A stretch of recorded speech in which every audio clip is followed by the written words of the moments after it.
بندہ سمجھتا ہے میں سودی کاروبار کر رہا ہوں، لیکن اس کے باوجود بھی میرا کاروبار تو چل رہا ہے۔ میں سودی کاروبار کر رہا ہوں، لوگ تو میری عزت کر رہے ہیں، مسجد کی کمیٹی کا میں صدر بھی ہوں، میں معززین شہر میں شامل بھی ہوں، لوگ مجھے جلسوں میں مہمان خصوصی بھی بلاتے ہیں، میں ایم پی اے بھی منتخب ہو گیا ہوں، مجھے وزارت کا قلمدان بھی سونپ دیا گیا ہے۔ وہ میاں اللہ کی نظر میں ان چیزوں کی اہمیت ہی نہیں ہے۔ یہ چیزیں ہوتی کیا ہیں؟ وہ یہ نہیں چھینتا، وہ ہدایت چھینتا ہے۔ وہ روٹی نہیں چھینتا، وہ تو نمرود کو بھی روٹی دیتا تھا۔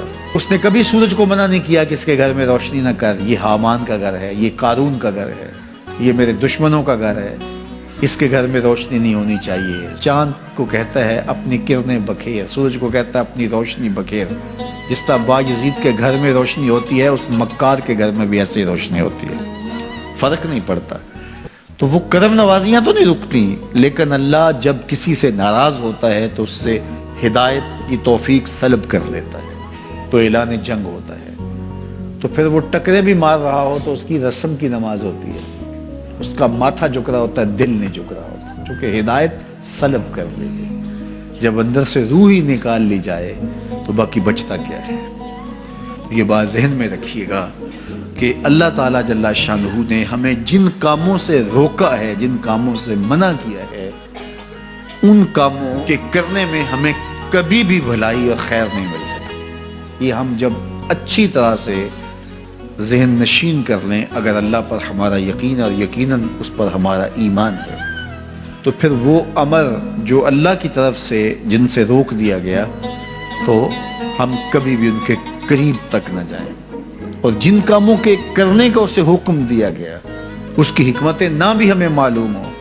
آج جدید سائنس تحقیقات کرتی ہے تو ہمارے سامنے آتا ہے کہ وضو کے کیا فوائد ہیں۔ آج ہمیں لوگ بتاتے ہیں کہ جناب آپ امامہ باندھیں گے تو سن سٹروک سے بچ جائیں گے۔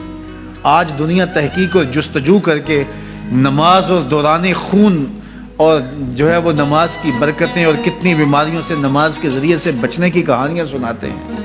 اچھی بات ہے، نماز سے صحت پہ اثر پڑتا ہے، یہ اچھی بات ہے کہ وضو سے بہت ساری بیماریوں سے نجات ملتی ہے، یہ اچھی بات ہے کہ سر پہ امامہ باندھ لیں تو سن سٹروک سے بچ جاتے ہیں، یہ اچھی بات ہے کہ آپ روزہ رکھتے ہیں تو کینسر جیسے امراض سے آپ کا بچاؤ ہوتا ہے، یہ اچھی بات ہے کہ فلاں عمل کرتے ہیں تو فلاں ہوتا ہے۔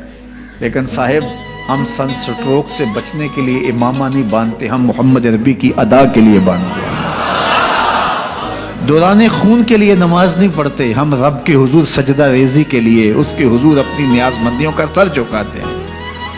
تو حکمتیں بھی ہیں، وہ برکتیں ذیل میں آتی ہیں۔ تو یہ بات ذہن میں رکھیے گا کہ حکمتیں معلوم نہ بھی ہوں تو ہم عمل کرتے ہیں۔ یہ تو ہے کہ یومنون بالغیب۔